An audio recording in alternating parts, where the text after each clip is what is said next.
o nosso estudo. Então, a partir de hoje, nós estamos retomando os estudos do ano de 2024, né? Já agora no ano de 2025, e a gente vai dar continuidade à sexta obra da série psicológica de Joana de Ângeles, que é Autodescobrimento, uma busca interior. Nós estamos no sétimo capítulo da obra e hoje a gente vai estudar o primeiro item. O sétimo capítulo da obra chama O Ser Subconsciente.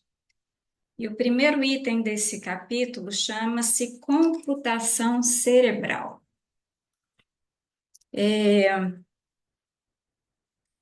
O próprio nome do tópico já entrega muito da ideia que Joana quer passar, de que o nosso cérebro é, na realidade, um computador. E aqui a gente vai verificar dois aspectos muito importantes.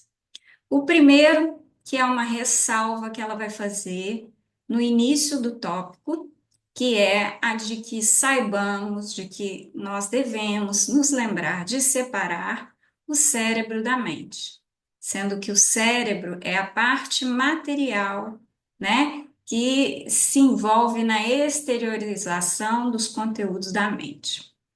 E a segunda parte, que é aquela mais se dedica nesse tópico, é a nos mostrar que o cérebro é um instrumento que pode ser programado para atender aos nossos interesses. E é isso que a gente vai discutir aqui hoje. Então, vou compartilhar aqui com vocês. Um minutinho.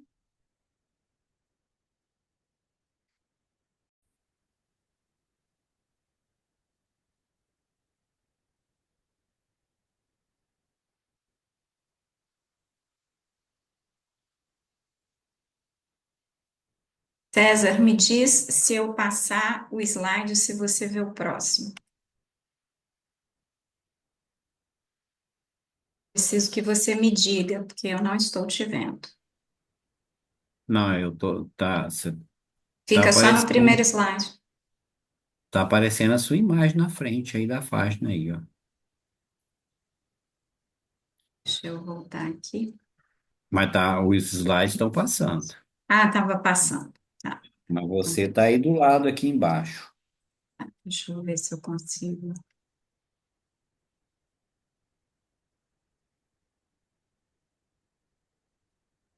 Mas tá só a sua silhueta, não tá aqui quadradinho, não. Beleza. Agora sim. Passa aí, vamos lá. Vou colocar. O slide passa? Passou. Ótimo. Então, o ser subconsciente, computação cerebral. E aí a gente começa com o texto começa com essa frase aqui de Joana, com essa reflexão de Joana. O cérebro humano pode ser comparado a um computador especial de elevados recursos e intrincados mecanismos que escapam à mais sofisticada tecnologia para penetrá-lo integralmente.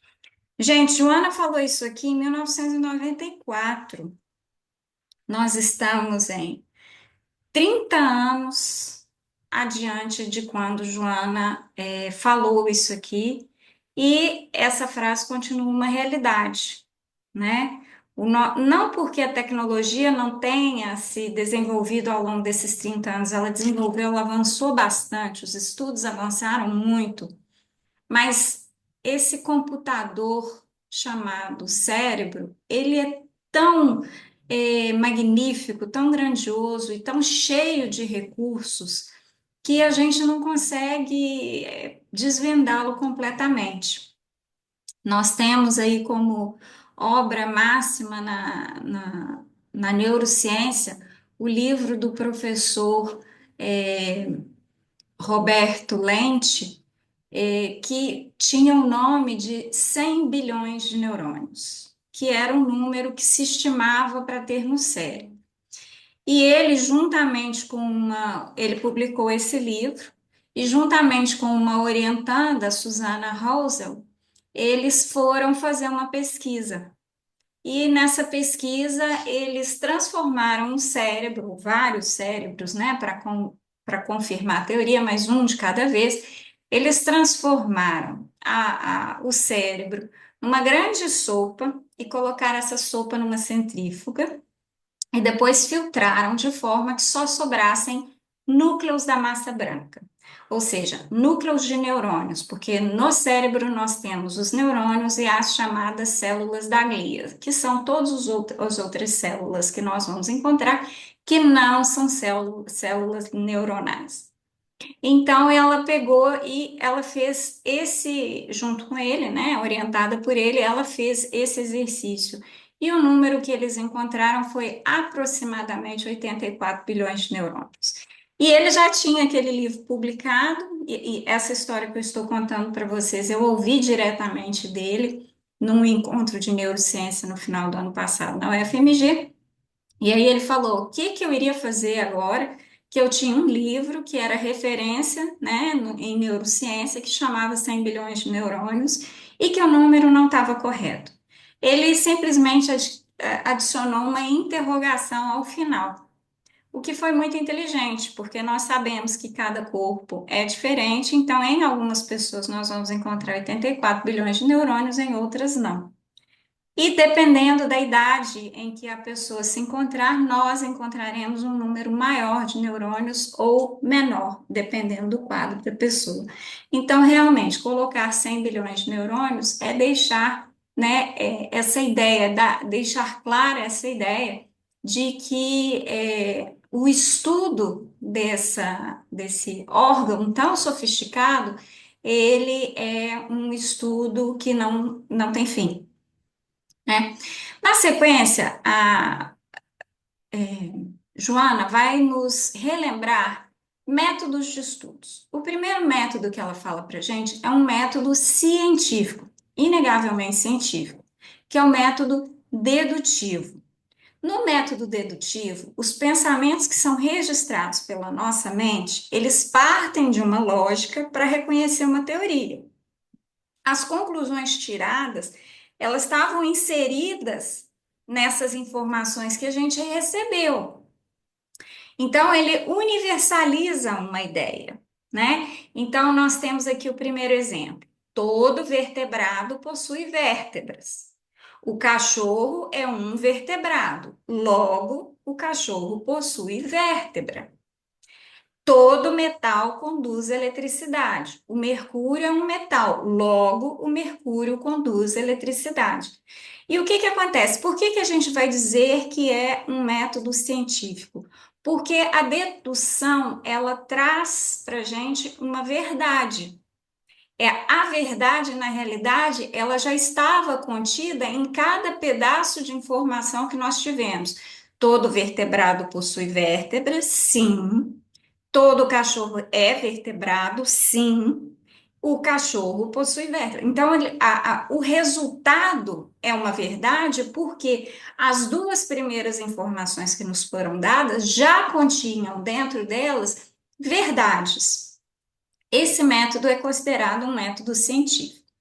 O método indutivo, ele é altamente discutido. Por quê? Porque ele é um método muito utilizado para os estudos da subjetividade, os estudos que envolvam uma questão mais filosófica, né? Onde a gente conclui-se que, né, a gente tira uma conclusão, dá mais uma ideia do que é uma indução, do que é ser levado a tirar uma conclusão. Então, as conclusões partem de uma teoria para um caso específico. São ideias guardadas no nosso subconsciente e que depois se fixam no inconsciente profundo. São conclusões subjetivas e ela particulariza. Então, As discussões que acontecem a respeito do método indutivo é porque no método indutivo eu não tenho necessariamente verdades na indução, ou seja, o que que é a dedução ali, por exemplo, no exemplo 1? A dedução não é que todo vertebrado possui vértebra, nem que todo cachorro é vertebrado. A dedução é logo o cachorro possui vértebra. No caso do indutivo, o corvo 1 é negro, o corvo 2 é negro, o corvo 3 é negro, o corvo 2040 é negro, logo todo corvo é negro. Então a indução foi esse último pedaço. Logo todo corvo é negro. Ela não representa necessariamente uma verdade. Por quê? Porque eu posso ter um corvo que não seja negro, dentro desse intervalo de corvos que foi falado. O cobre conduz energia, o zinco conduz energia, o cobalto conduz energia. Cobre, zinco e cobalto são metais. Logo, todo metal conduz energia. A gente sabe aqui que isso é uma verdade, mas não precisaria ser necessariamente uma verdade. Aqui é uma verdade porque essa questão aqui trata-se de uma questão de ciências naturais. Mas se nós estivéssemos falando de uma conclusão filosófica, de uma indução filosófica, ela não precisaria ser necessariamente verdade. Na sequência, Joana vai dizer para gente do porquê dela ter nos relembrado esses dois métodos principais. Porque esses métodos, eles são a base do nosso pensar. E é através do pensar que nós vamos gerar o nosso entendimento sobre as coisas. Esse entendimento que temos sobre as coisas são aquilo que são o substrato das nossas ideias elaboradas.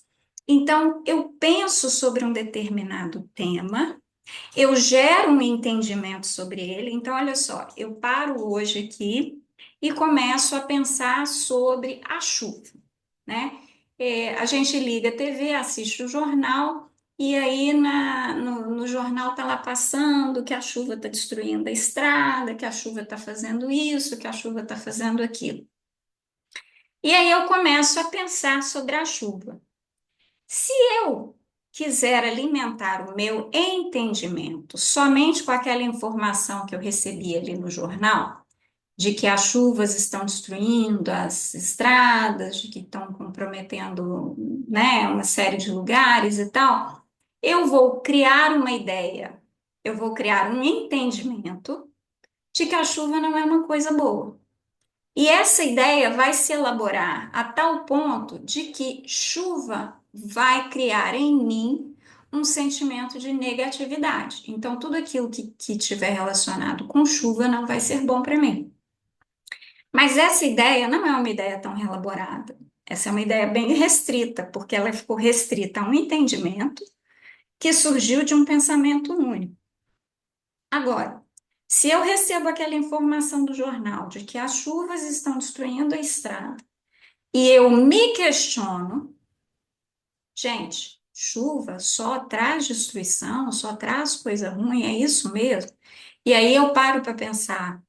O período enorme de seca que nós tivemos no ano passado, o tanto que aquilo afetou a economia, porque o preço de vários legumes, verduras, né, e outros suprimentos nossos foram afetados, porque faltou o quê? Faltou água. O tanto que a falta de água afeta a energia ainda hoje é fonte primária de eletricidade para as casas, para os hospitais e tudo isso, eu vou chegar ao entendimento de que a chuva tem dois aspectos.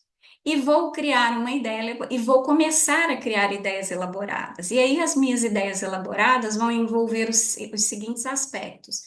A chuva, ela pode ser uma coisa boa ou uma coisa ruim. Vamos analisar quando ela é boa, quando ela vem na medida certa e tal. Por que a chuva não está vindo na medida certa? E aí vem, olha, o homem tem criado, destruído, transformado coisas no meio ambiente de forma a afetar o ciclo natural das coisas. Então, a chuva tem feito, né, estragos por causa disso, disso, daquilo. E aí eu começo a criar essas ideias elaboradas. Também posso criar ideias elaboradas de que há anos atrás, quando o homem ainda não era capaz de afetar tanto o meio ambiente, havia também chuvas que causavam enchentes, que destruíam barrancos, que causavam, né, destruição e tal, e me lembrar que trata-se nada mais, nada menos de que leis da natureza, de que a destruição é um processo natural, de que é uma lei e que essa lei está prevista lá no Livro dos Espíritos.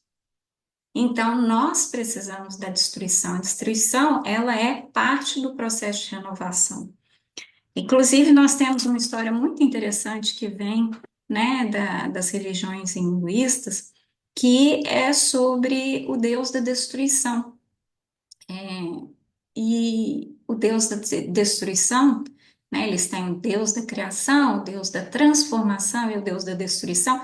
E o Deus da destruição era tão criticado que ele resolve fazer, por assim dizer, uma greve. E aí ele faz uma greve e os corpos ficam lá nas ruas.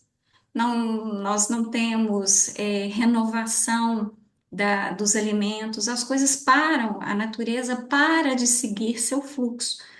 E dessa lenda né, da greve do Deus da destruição, a gente vai tirar a conclusão de que sim, a destruição é um processo da natureza e é um processo necessário. Seguindo aí, a Joana diz para gente: todos os conteúdos psíquicos que não podem ser apreendidos e catalogados pela consciência lúcida compõem o subconsciente. Inúmeros deles permanecem na condição de recalques, que, não obstante, liberam-se em condições especiais. Então, vejam só, aqui anteriormente a gente falou aqui, ó, no inconsciente profundo. Então, algumas ideias elas ficam guardadas no subconsciente e elas ficam passeando ali, boiando no subconsciente por algum tempo, e aí depois elas vão para o inconsciente profundo. Sabe quando alguém diz assim para você: ah, você tem uma crença limitante, né? Às vezes a gente tem, é mais comum a gente ouvir esse assunto quando a gente está vendo os coaches darem palestras e tal, né? Onde normalmente a situação envolve dinheiro, né? Dinheiro não traz felicidade. Então a pessoa cresce com essa, essa ideia. Essa ideia fica ali no subconsciente. Dinheiro não traz felicidade, dinheiro não traz felicidade. Aí ela fica ali boiando, ela não tem utilidade nenhuma para aquela pessoa, mas aí ela desce para o inconsciente. E aí, como a pessoa não tem consciência de que aquela ideia ficou boiando e ela entrou ali e se fixou, quando a gente diz o inconsciente aqui, a gente está falando de uma parte do subconsciente rígida. Ela fica ali, ela se torna um recalque. E nesse recalque, qual que vai ser meu comportamento? Meu comportamento vai ser o seguinte: olha, o dinheiro, quando ele aparece, ele tem que ser gasto de pronto, ou ele não pode nem aparecer, porque dinheiro não traz felicidade. Ou então ele vem através de um comportamento onde eu preciso escolher entre ser feliz ou ter dinheiro. Então, esse exemplo que eu estou dando do dinheiro é só porque ele é mais fácil de visualizar, ele é muito falado pelos coaches e tudo. Mas nós, quando a gente fala da vida espiritual, a gente tem muitas crenças limitantes.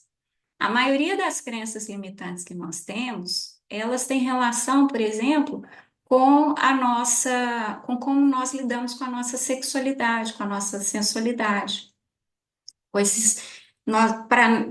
a ideia de que é pecado, de que você não pode ter uma vida sexual saudável, porque isso é pecado.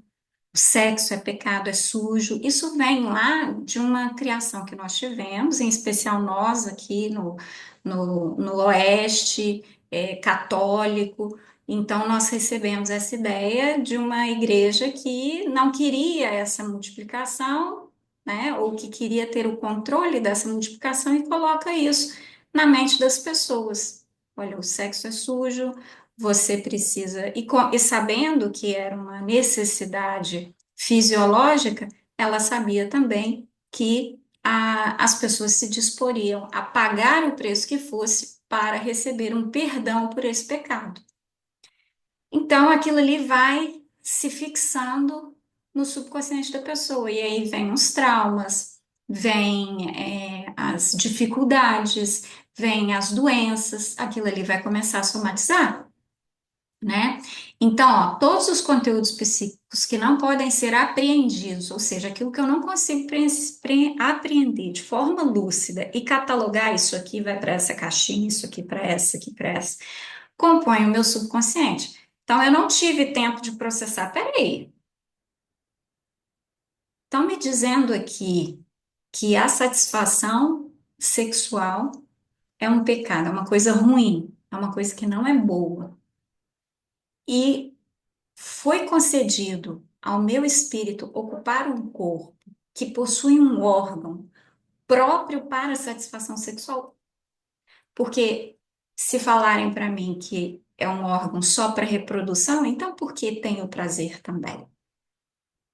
Então, assim, são ideias que a gente só consegue ter uma consciência lúcida dela e catalogá-la e colocá-la na caixinha correta se nós questionarmos. Isso é filosofia, isso é filosofar, isso é criar um entendimento, desenvolver ideias elaboradas. Então, a gente pega o tema e. Mas o problema é que nem sempre nós temos tempo e oportunidade. E o pior, muitas vezes essa informação ela vem de fontes nas quais nós confiamos muito. Então a gente tende a não confiar. Quando vem de uma fonte que eu confio muito, desculpa, a gente tende a não questionar.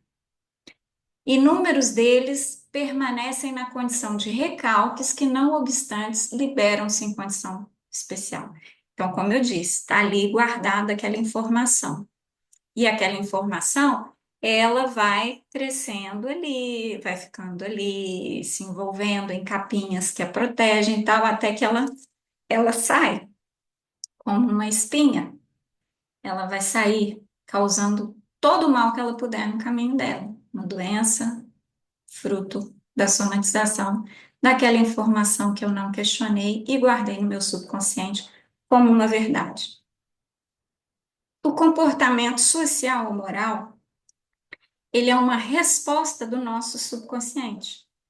Então, a gente raciocina muito para se posicionar na vida, na sociedade. Mas a maior parte do nosso comportamento, ele é uma resposta sentimental do nosso subconsciente. E essa resposta sentimental do subconsciente, ela é um somatório do que a gente tem de memória, de vida psíquica e de vida sentimental, tudo guardado ali dentro do subconsciente. Então, todas as experiências que eu tive, psíquicas e sentimentais, estão guardadas no meu subconsciente e elas vão se refletir em como eu me comporto na sociedade. E elas vão se refletir quando, em especial quando elas não forem tão boas, no estado onírico, que é um estado psicológico ou de alteração da consciência, que se caracteriza por alucinações semelhantes às do sono, mas que ocorrem em estado de vigília. O estado de vigília é quando eu estou acordado. Então, eu estou acordado, mas eu tenho tipo uma alucinação. Então, aquela representação, eu vejo uma situação na minha sociedade, no meu arredor, que não é o que está acontecendo, mas é uma representação daquilo que eu tenho guardado dentro de mim, guardado dentro do meu subconsciente. Ou vai se expressar num transtorno neurótico, que é resultado de fixações perturbadoras, aquelas lá que eu falei, dinheiro não traz felicidade, o sexo é pecaminoso, tudo isso aí vai fixando. Então, quanto mais grave e quanto menos consciente nós somos a respeito de uma crença, a respeito de uma informação que nos foi dada sem que nós pudéssemos processá-las, mais grave também ela vai se expressar de dentro de nós. As preferências mentais determinam a composição do subconsciente e, assim, do padrão vibracional e estilo de vida do indivíduo. Então, aqui a gente encerrou a primeira parte do que Joana quis nos dizer a respeito de o cérebro ser um computador. Então, até aqui a gente falou daquele instrumento que guarda as informações da mente. Agora nós vamos falar sobre a programação do computador. Então, olha só, as minhas preferências mentais determinam o que vai compor o meu subconsciente. Então, eu posso escolher, isso eu quero guardar, isso eu não quero guardar. E a partir do que eu guardo no meu subconsciente, eu vou gerar um padrão vibracional e, consequentemente, o meu estilo de vida. Então, se eu sou o tipo de pessoa que escuta uma informação ruim e jogo fora, escuta uma informação boa e guardo, que dou preferência para as informações que são otimistas, que são boas e tal, consequentemente, essas informações, elas têm um padrão vibracional alto, elas vão ficar vibrando alto e isso vai impactar. Então, sabe aquela pessoa que você conhece, que sempre que você chega perto dela, ela tá, é aquela pessoa que você tem prazer em estar perto, que você gosta de ver, que você gosta de abraçar, porque é aquela pessoa que, sabe, ela tem aquela coisa boa nela. Ela, com certeza, é uma pessoa que guarda no subconsciente dela essas informações que são informações elevadas. Então, quando alguém chega, por exemplo, para mim e começa a falar de todos os defeitos que um determinado lugar tem, ah, você vai viajar para tal lugar? Nossa, quando eu fui lá aconteceu isso e aquilo. Eu não paro nem para pensar no mau gosto da pessoa e em virar para mim que já estou de viagem marcada, pronta para ir, de todas as infortúnios que ela teve lá. Mas eu tento buscar naquilo que ela está falando se tem alguma coisa boa, porque o que ela tem para me dizer de ruim eu não estou interessada. Então eu realmente desligo aqui a minha capacidade de registrar aquela informação. Lógico, se ela me dá uma informação a respeito de alguma coisa que eu devo ter cuidado, eu vou registrar. Vou dar um exemplo recente. Eu acabei de viajar para a Serra Gaúcha, agora no Natal, e lá tem como chama? Hortênsias. Hortênsias ao longo das estradas, coisa mais linda e tal. Aí vim olhando as hortênsias, ó, que lindas hortênsias e tal. Aí alguém vira e fala assim: dizem que essas hortênsias são ninhos de cobra. Aí a informação me pareceu uma informação superficial, sem fundamento e tal, e aí eu preferi não guardar essa informação. Até que chegou uma informação para mim de alguém que era do local dizendo: olha, minha mãe tinha muito medo de ter hortênsias no quintal, porque as hortênsias geram um ambiente muito confortável para cobras, porque elas ficam ali protegidas tanto da chuva quanto do sol e tal, não sei o quê.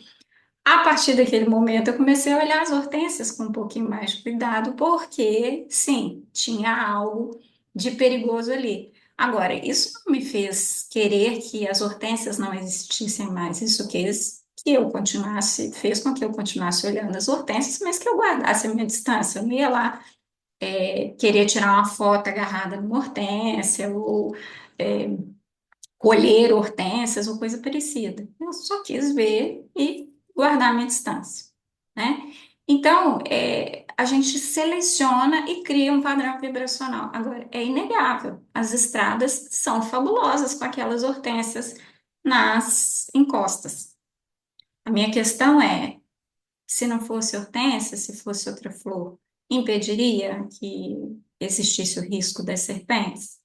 Então, no livro do Pequeno Príncipe, a flor do Pequeno Príncipe, ela fala que ela vai ter que suportar uma ou outra larva se ela quiser conhecer as borboletas. Então, para a gente poder ter disponível para a gente aquela beleza que é de viajar por uma estrada costeada de hortênsias, a gente vai ter que suportar uma cobrinha ou outra que está escondida por ali, né? Então, o sentimento de mal-estar, por exemplo, que uma pessoa sente, é a somatização de transtornos psicológicos, frutos oriundos de pessimismo. Então a pessoa começa, porque a vida é ruim, porque é muito sofrimento, porque aqui a gente só sofre. Gente, e honestamente, se nós não olharmos com inteligência as informações que a espiritualidade nos deu, nós vamos nos condenar a uma vida de mal-estar, porque nós vivemos em um planeta de provas e expiações. Quando a gente escuta esse nome, por si só, era para a gente pensar assim: eu não quero estar aqui. Ou então o que a gente escuta é que aqui não tem espíritos evoluídos e tal. Poxa, então eu sou um espírito muito atrasado. Também não quero estar aqui. Agora, a gente tem a opção do bem-estar, que é a exteriorização do otimismo, da alegria de viver. Opa, aqui é prova e expiação. Quer dizer que eu já saí de alguma coisa que estava lá atrás e estou rumo a alguma coisa que está aqui adiante. Eu já fui um espírito pior do que eu sou hoje, então eu estou rumo a ser um espírito mais evoluído. Então, é uma questão de perspectiva.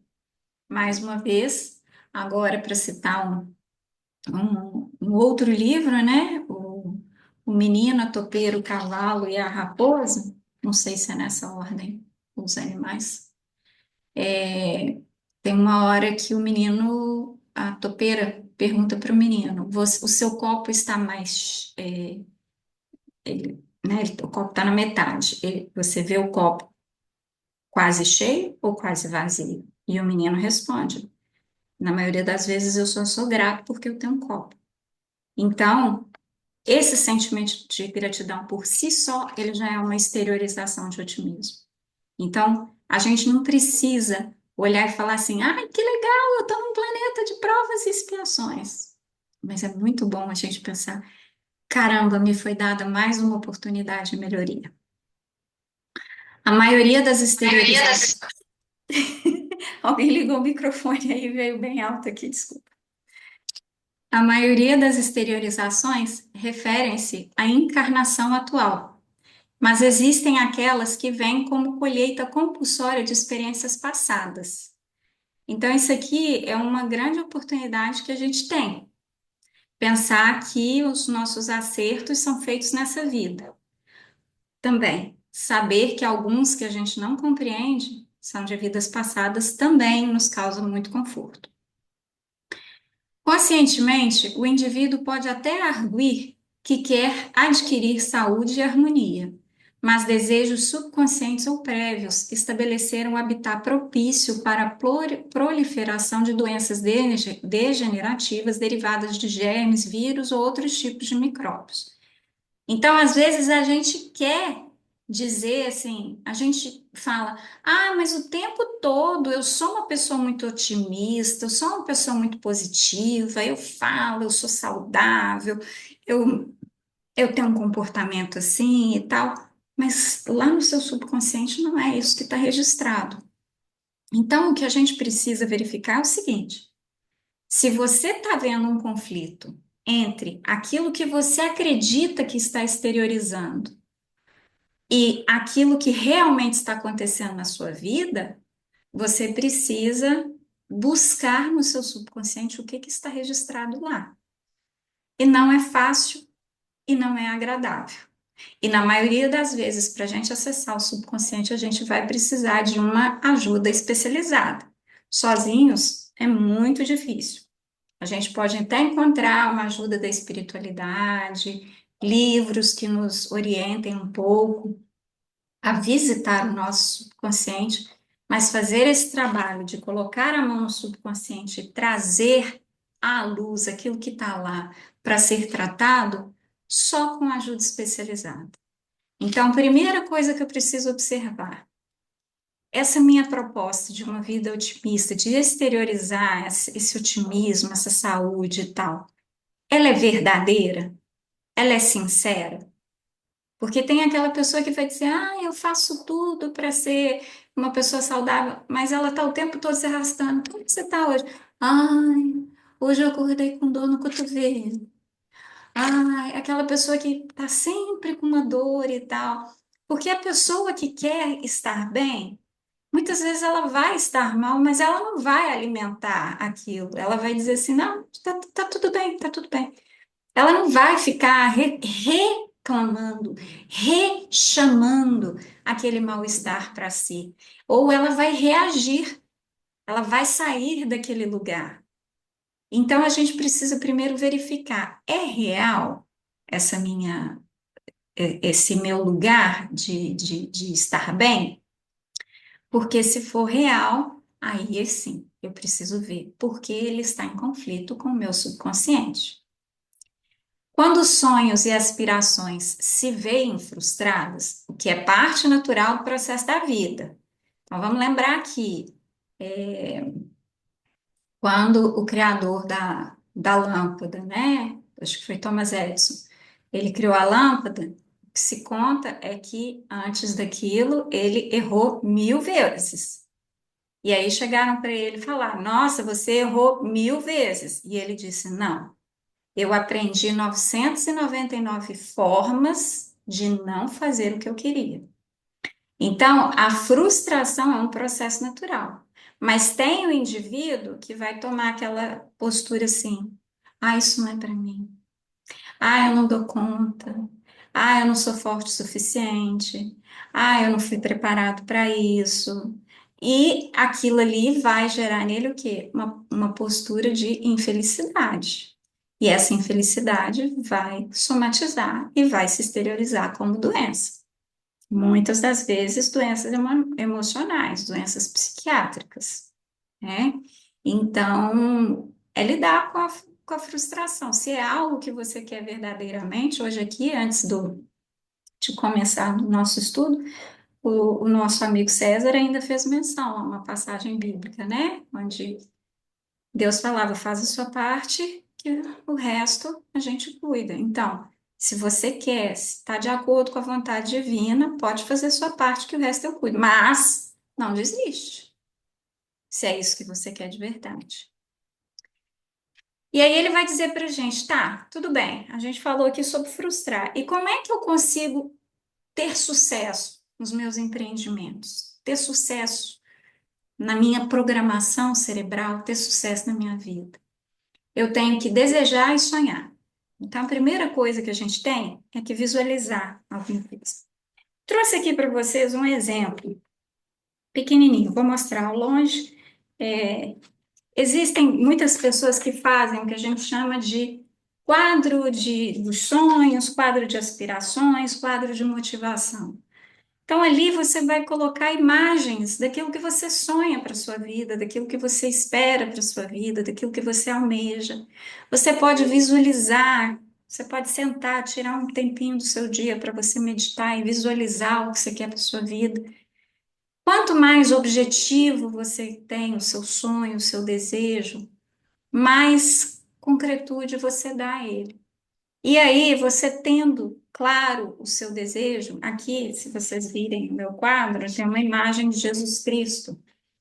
Tem uma imagem de Jesus Cristo porque um dos desejos que eu tenho para 2025 é desenvolver um curso da obra de Leon Denis. Então, eu tenho esse desejo claro, esse sonho, tal objetivo, então vamos traçar, vamos. Mas para que isso aconteça, eu vou precisar desenvolver disciplina. Eu vou precisar tirar X tempo todo dia, ou X tempo tantas vezes por semana, para poder fazer o conteúdo do curso. E essa disciplina, ela vai se tornar um hábito. Então, nos primeiros meses ou nas primeiras semanas que eu fizer, eu vou ter que fazer isso compulsoriamente. Eu vou ter que me lembrar, Karina, agora é a hora de você parar o que você está fazendo, ir lá e preparar o estudo do Leon Denis.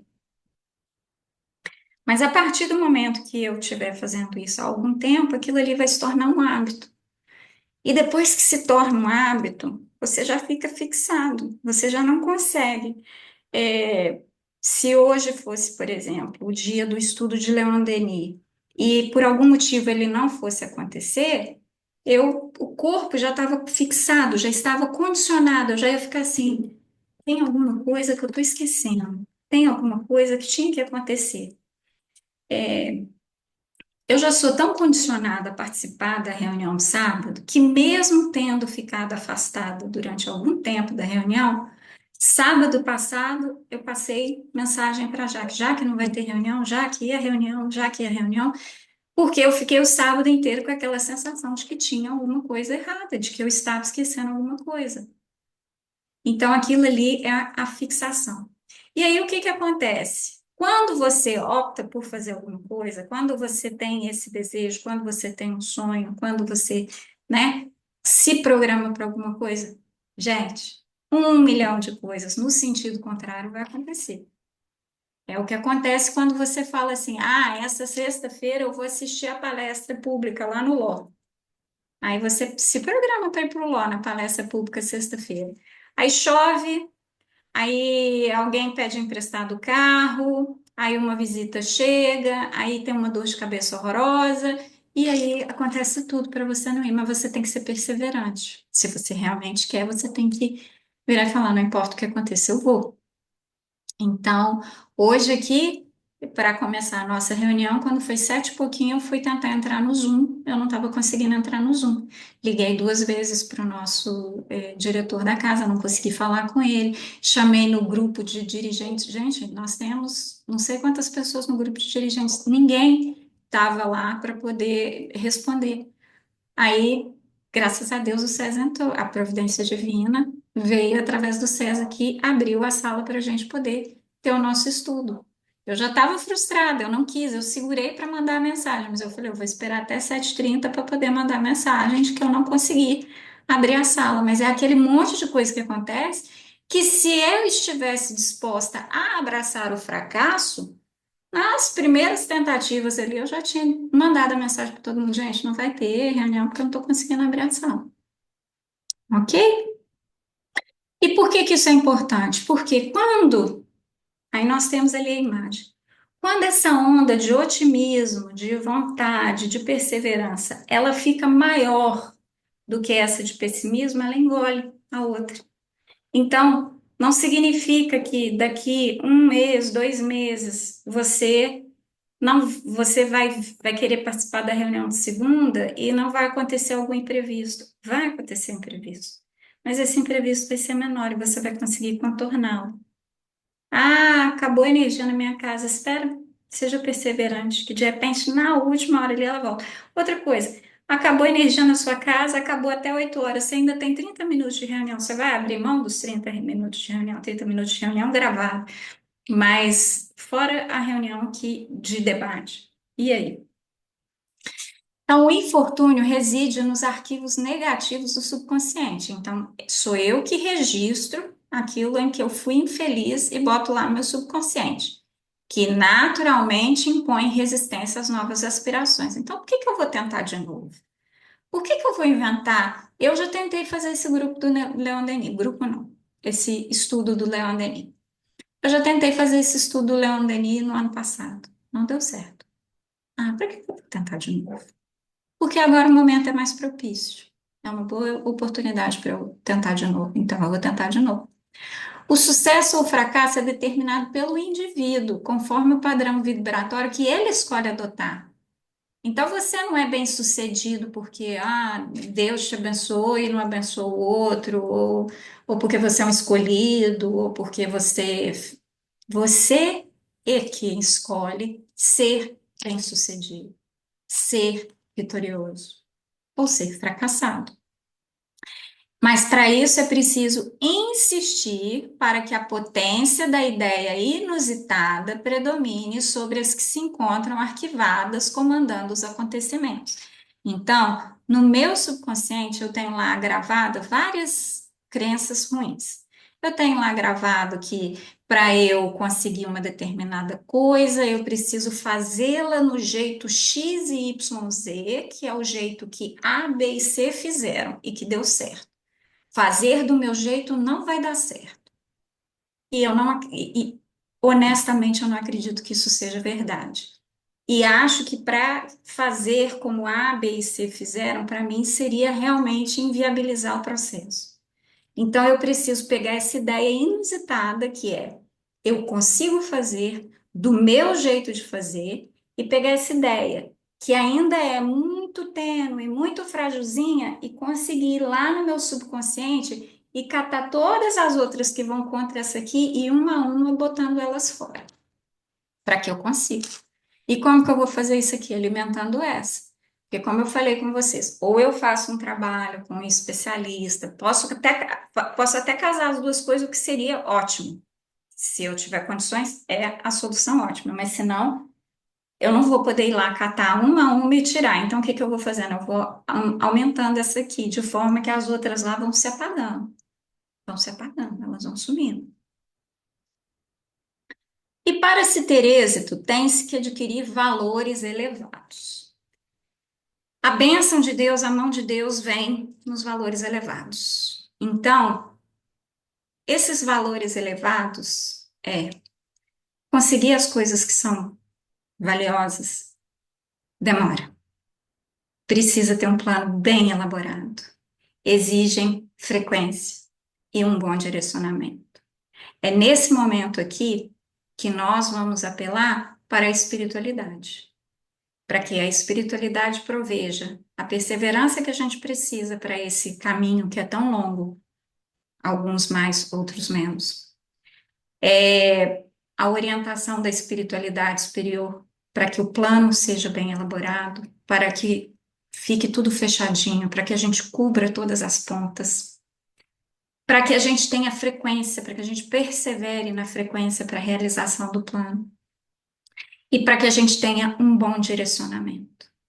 Esse direcionamento vem da espiritualidade, vem de manter o nosso coração próximo ao coração de Deus. Para que essa vitória se concretize, contamos ainda com o auxílio divino, mas esse só vem como resposta ao esforço do pretendente. Então, o auxílio divino vem, mas você tem que fazer a sua parte. E aí eu vou contar para vocês um contozinho que Joana contou nesse pedaço e que é muito fofo. Eu achei muito fofo. Tinha um lavrador que, né, cuidava de um campo e esse campo estava todo florido e apareceu por lá um pastorzinho, um padre, não sei, uma figura religiosa. E essa figura virou para ele e falou assim: Nossa, que campo lindo! Deus te agraciou, né? Olha que campo lindo Deus te agraciou. E aí o lavradorzinho vira para ele e fala assim: É. Não era tão lindo quando ele cuidava sozinho, né? Então, assim, na realidade é o inverso. Esse aqui era o campo do lavrador, que com o auxílio divino ficou assim. Mas como a visão, né, do padrezinho do nosso conto é aquela visão de que, você teve sorte, Deus te deu um campo bom, o lavrador, muito inteligentemente, responde: não era tão bom assim quando Deus cuidava sozinho. Melhorou muito agora que cuida comigo. Então, para a gente encerrar, a gente vai lembrar do seguinte, de umas chaves que a Joana dá para gente. Das potências da alma. Lembrando que dentro da nossa alma nós temos 5 potências: a vontade, o pensamento, o sentimento íntimo, o livre-arbítrio e o amor. A vontade é a primeira de todas. Eu preciso querer muito. E quando eu quero muito, todos os meus pensamentos vão gerar em torno disso. O sentimento íntimo ou a consciência é a nossa conexão com a espiritualidade superior. É através daqui que eu comunico e peço a orientação, e peço o auxílio, e comunico: olha, meu plano está dentro do que foi aprovado por você, está de acordo com a vontade de Deus, me ilumina, me ensina, me inspira, né? O livre-arbítrio, que é a gente zelar pelas nossas escolhas, e por fim, o amor, que é a forma como a gente realiza tudo isso. Joana lembra, para a gente encerrar aqui, os 2 pontos que foram falados, principais. O cérebro, na sua função de instrumento, reage conforme os imperativos da mente, que por ele se exterioriza. Então, a minha computação cerebral é a minha mente que escolhe como que vai ser feita. Se alimentarmos as vibrações positivas, o otimismo, tudo que tem de bom, o que vai sair de lá de dentro, o que vai preponderar nesse conjunto subconsciente, inconsciente profundo e tudo, o que vai preponderar é o self, que é o espelho da divindade em nós. impregnando o subconsciente viciado. Lembra que eu falei que eu posso escolher alimentar essa minha ideia de vitória e pedir orientação divina, auxílio, força e tal, e que aquelas ideias viciadas elas vão se apagando? Olha aqui. Impregnando o subconsciente viciado de vibrações ruins, tratando. Vai ali gravar as aspirações superiores para impulsionar sua realização. E era isso que eu tinha para compartilhar com vocês hoje. Vou desligar a gravação e vou abrir para nossos debates.